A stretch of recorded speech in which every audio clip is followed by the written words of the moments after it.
Ito yung control IC yung nagko-control dito sa solenoid valve niya.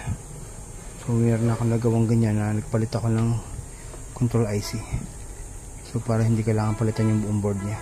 Kasi ang problem, nagpalit ako ng bagong solenoid. So ito yung sirang solenoid. Ito sira na siya, yan o. Talagang, ay hindi pala. Ito pala yung sira. Sinuli ko kanina. So ito yung pinalit ko kanina. Pagpalit ng bagong solenoid, pag power on pa lang, pasok agad yung tubig. So that means shorted yung IC na nasa mismo controller board. So yung number nito,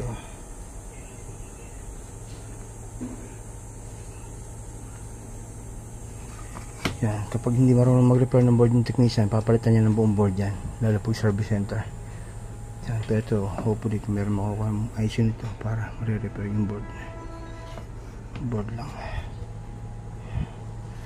So ang sira niya, hindi mapasok yung tubig dahil open na yung kanyang solenoid, and then sinira niya rin yung IC. Kaya nang napalitan ko na ng bagong solenoid, diretso yung pasok ng tubig kapag power on pa lang yung pinindot mo.